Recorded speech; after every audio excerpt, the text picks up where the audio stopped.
जय हिंद प्यारे बच्चों, क्या हाल चाल। आशा करते हैं कि आप सब अच्छे होंगे, स्वस्थ होंगे और अपनी पढ़ाई में लगे होंगे। आज हम जानेंगे 7वीं क्लास के विज्ञान सब्जेक्ट में हमें कौन कौन से चैप्टर पढ़ने हैं, उनके नाम क्या क्या है। जब हम क्लास 6 से 7th में आते हैं तो हमारे मन में कई प्रश्न होते हैं, जैसे कि 7th क्लास जो है साइंस का बुक क्या है, हमें उसे पढ़ने किस प्रकार से हैं। तो ये आज जितने भी आपके मन जो भी प्रश्न होते हैं, आज उन प्रश्नों को आज हम जानेंगे और समझेंगे। तो चलिए आज की क्लास को शुरू करते हैं। इससे पहले गुरुजनों, गणेश भगवान और सरस्वती माता का आशीर्वाद लेकर आज की क्लास को शुरू करते हैं, क्योंकि आज की जो क्लास है खास क्लास है, क्योंकि 7th क्लास का विज्ञान का हमारा फर्स्ट क्लास है। तो चलिए इस पर एक मोटिवेशन भी हो जाए कि हो चुका आगाज रन का युग बदलने की तैयारी, कि हो चुका आगाज रन का युग बदलने की तैयारी, जीत हमेशा उसी का होगा जिसका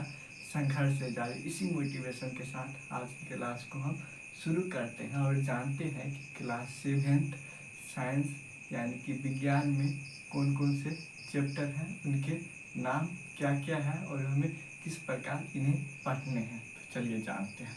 तो सबसे पहले आपके साइंस में विषय सूची देखते हैं, यानी कि आपके टोटल जो चैप्टर है साइंस यानी विज्ञान में 18 चैप्टर है। साइंस में कितने चैप्टर है? 18 चैप्टर है। कितने चैप्टर है? 18 चैप्टर है। उनके नाम क्या क्या है सबसे पहले जानते हैं। फर्स्ट है पौधों में पोषण, यानी कि जो भी आप क्रॉप्स देखते हैं उसमें पोषण कैसे होता है। जैसे एक छोटा सा गेहूं का पौधा, गेहूं से बड़े गेहूं के पौधे कैसे बनते हैं और उसमें कई सारे दाने कैसे आते हैं। धान के एक छोटा सा धान से जब हम बोते हैं तो वो कैसे बहुत सारे पौधों में कन्वर्ट हो जाता है, यानी कि हो जाता है, ठीक ना।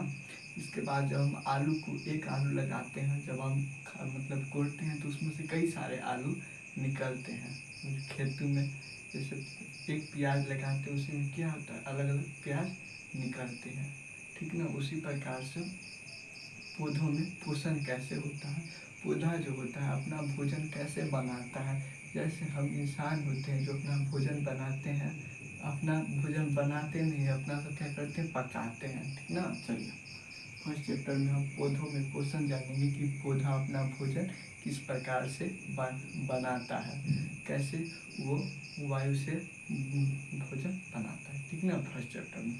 सेकेंड में हम जानेंगे जंतु में पोषण। अब हम अपने शरीर के बारे में देखेंगे कि जो जानवर होते हैं या मनुष्य होते हैं वे अपना भोजन किस प्रकार बनाते हैं। आपको पता है हम जो मनुष्य होते हैं वो बनाते नहीं, पकाते हैं। वो हम जब पढ़ेंगे तो आपको बता देंगे, ठीक ना।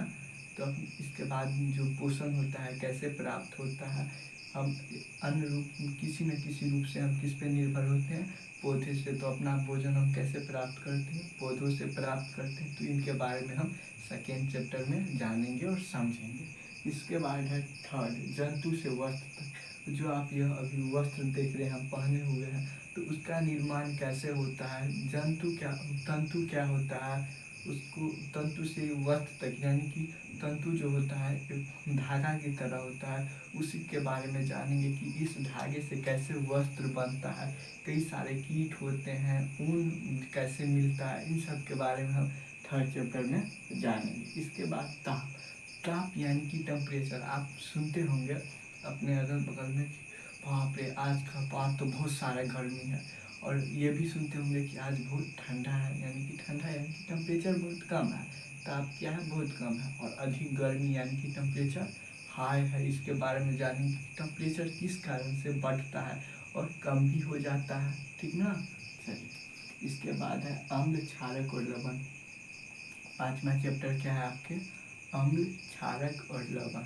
अम्ल, क्षारक और लवण क्या होते हैं। कोई भी चीज़ आप जब इमली खाते हैं तो इसका कितना खट्टा है, या आम खाते हैं तो आप कितना मीठा है। तो किसी का भी जो पीएच मान होता है ना, वही अम्ल, क्षार और लवण, यानी कि पीएच वैल्यू के बारे में हम जानेंगे। ये पीएच वैल्यू या स्केल क्या होता है, तो किसी की भी लवणता जानने के लिए कि वो कितना खट्टा है या कितना मीठा है, इसको जानते हैं, उसी को हम अम्ल, लवण, भस्म कहते हैं, ठीक ना। इसके बारे में हम चैप्टर कितने में, 5 में जानेंगे। इसका छठा चैप्टर क्या है आपका, छठा चैप्टर है भौतिक व रासायनिक परिवर्तन। भौतिक व रासायनिक परिवर्तन के बारे में जानेंगे। आप इसमें पढ़िएगा कि दूध से दही कैसे बन जाता है, दूध से पनीर बनाया जाता है, यानी कि कई मोमबत्ती कैसे जलता है, इन सब के बारे में हम जानेंगे भौतिक व रासायनिक परिवर्तन में चैप्टर। अभी हम आपको बता देते हैं कि आपको पढ़ना क्या क्या है। जब हम पढ़ेंगे तो उसमें डिटेल से जानेंगे कि भौतिक परिवर्तन क्या होता है, रासायनिक परिवर्तन क्या होता है। जैसे कि आप देखते हैं लोहा में जंग लग जाता है, ये कौन सा परिवर्तन है, इसमें हम जब पढ़ेंगे उसको तब जानेंगे, ठीक ना, लोहे में जंग लगना। इसके बाद है आपका मौसम जलवायु एवं अनुकूलन। मौसम जलवायु एवं अनुकूलन। मौसम क्या होता है, धीरे धीरे परिवर्तन होता रहता है, कभी गर्मी आता है, कभी बरसात आता है, कभी ठंडा का समय रहता है। तो इसी के बारे में जानेंगे कि मौसम कैसे परिवर्तन होता है, किस कारण से होता है। जलवायु, हम जहाँ रहते हैं उसका जलवायु क्या होता है, उसका वहाँ की जलवायु बहुत ठंडा हो, गर्मी हो। अनुकूलन यानी कि जिस परिस्थिति में आपका शरीर है ना रह जाता है। जैसे कि अपना सब भारत में रहते हैं, तो आप सब कई राज्यों से अभी आप पढ़ाई कर रहे होंगे। हो सकते हैं मान लीजिए बिहार में क्या होता है, सभी प्रकार के मतलब आते हैं मौसम, गर्मी भी आता है, ठंडा भी होता है और सब चीज़ होता है। लेकिन कश्मीर जो भारत के ऊपरी क्षेत्र है, कश्मीर वाले क्षेत्र में अधिकतर ठंडक होता है। ठंडक यानी कि वहाँ हर समय ठंडा ही रहता है, तो उस इतना ठंडा में भी उसका शरीर क्या होता है, मतलब झेल लेता है टेम्परेचर को। और लेकिन यही अपना सब यानी कश्मीर चला जाए तो क्या हो जाएगा, ठंड बहुत लगने लगेगा, ठीक ना, क्योंकि अपना सब लगभग में उतना टेम्परेचर नहीं सह सकते, आपका शरीर उतना नहीं बन पाया है। लेकिन रहते रहते रहते क्या होता है, बन जाता है, वही अनुकूलन होता है, ठीक ना। चलिए, इसके बाद है पवन, आंधी और चक्रवात। पवन, आंधी और चक्रवात क्या होते हैं आपको पता है। पवन, आंधी और चक्रवात। पवन होता है हवा, आप देखते होंगे आंधी उठता है। चक्रवात, आंधी के साथ में बहुत सारे हवा एक साथ आने लगते हैं, उसी को हम चक्रवात कहते हैं, ठीक ना। पवन, आंधी और चक्रवात, इसमें हम समझेंगे कि हवा से कैसे हम बिजली बना सकते हैं, ठीक ना। जैसे एक पंखा को हम ऊपर में मतलब रख देते हैं, उसके बाद जो हवा से घूमता है ना, तो उससे क्या होता है, और नीचे हम जनरेटर लगा यानी कि मोटर लगा देते हैं, इससे क्या होता है, बिजली उत्पन्न होते रहता है। तो इसमें हम जानेंगे चैप्टर 8 में, ठीक ना। इसके बाद है मिट्टी, मृदा के बारे में जानेंगे। आप देखे होंगे कि कोई जो मृदा होता है वो बहुत काला होता है, भूरा होता है और कई कलर के होते हैं, और कुछ बलुआ मिट्टी होते हैं और कुछ कड़ा मिट्टी होते हैं। इनके बारे में समझेंगे कि किस मिट्टी कितने प्रकार के होते हैं, मिट्टी क्या है, और हम किस मिट्टी पर कौन सा फसल उपजा सकते हैं। जैसे कि राजस्थान में कौन सा मिट्टी पाई जाती है, रेतीली मिट्टी, यानी कि वहाँ बालू ही बालू होता है, पानी बहुत कम होता है, तो उस पर कौन सा हम फसल उगा सकते हैं। जबकि अपने जब बिहार की बात आता है तो बिहार में जो होते हैं अन्य जिलों में किस प्रकार के से खेती की जाती है और कैसी मिट्टी होती है, इसके बारे में हम चैप्टर 9 में जानेंगे। इसके बाद है श्वसन, 10वां, यानी कि आपको पता है जब हम सांस लेते हैं तो हमारा भोजन पचता है। हो सकता है फर्स्ट बार सुने होंगे, जो आप सांस लेते हैं या ऑक्सीजन का काम होता है भोजन को पचाने में काम करता है। तो उसके बारे में जानेंगे कि ऑक्सीजन जो होता है हमारे शरीर में जो भोजन को कैसे पचाता है, ऑक्सीजन में क्या पाया जाता है, ठीक ना। हम सांस लेते हैं तो क्या छोड़ते हैं और क्या लेते हैं, इनके बारे में आप बता सकते हैं कि आप सांस क्या कौन सी लेते हैं और छोड़ते क्या है। 2 ऑप्शन है, कार्बन डाइऑक्साइड और दूसरा है ऑक्सीजन, ठीक ना। इसके बाद 11th में हम पढ़ेंगे परिवहन एवं उत्सर्जन। परिवहन एवं उत्सर्जन क्या होता है, इसमें हम परिवहन ये वाला नहीं, ट्रांसपोर्ट के बारे में नहीं जानेंगे कि गाड़ी से हम एक जगह से दूसरे जगह गए तो वो परिवहन हुआ, या हम चल के यहाँ से जा रहे हैं तो वो परिवहन, इसके बारे में नहीं। हम इसमें जानेंगे ब्लड के बारे में कि शरीर जो होता है, शरीर है हमारे, वो खून कैसे एक जगह से दूसरे जगह सप्लाई होता रहता है। उत्सर्जन, और जो भी मतलब कि दूषित पदार्थ होता है उसको हमारे शरीर से बाहर निकलता है, उसके बारे में हम 11th चैप्टर में समझेंगे। इसके बाद है पौधों में जनन, यानी कि एक पौधा से दो पौधा, दो पौधा से चार पौधा, पौधा कैसे अलग मतलब कि आगे बढ़ता रहता है, उसके बारे में समझेंगे। इसके बाद है गति और समय, यानी कि गति भी कितने प्रकार के होते हैं, या इसमें समझेंगे गति क्या होता है, जैसे कि एक जगह से हम दूसरे जगह गति कर रहे हैं। और समय, यानी कि समय क्या होता है, बदलता रहता है। समय टाइम के बारे में समझेंगे, ठीक ना। इसमें प्रकार के बारे में समझेंगे, गति के कितने प्रकार है, दोलन क्या होता है, जो वैसे वैसे डोलता है और एक जगह रह जाता है, तो वो कौन सा गति होता है, ठीक ना। इसके बाद विद्युत धारा और इसके प्रभाव के बारे में जानेंगे।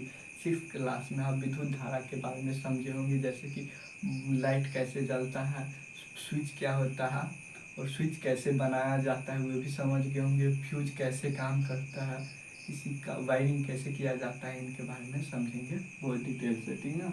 इसके बाद प्रकाश, प्रकाश क्या होता है, छाया। प्रकाश क्या कि प्रकाश जो है, देखिए अभी हम आपको पढ़ा रहे हैं तो प्रकाश हमारा बन रहा है, इसके पीछे में क्या है, छाया है। तो प्रकाश और छाया के बारे में जानेंगे कि क्या है, प्रकाश एक प्रकार का ऊर्जा है, उनके बारे में समझेंगे। इसके बाद जल संसाधन, जो भी आज हम जल को क्या करते हैं, बर्बाद कर रहे हैं उन, और जल का उपयोग कैसे हम कर सकते हैं, कैसे उनका संशोधन कर सकते हैं, ठीक ना।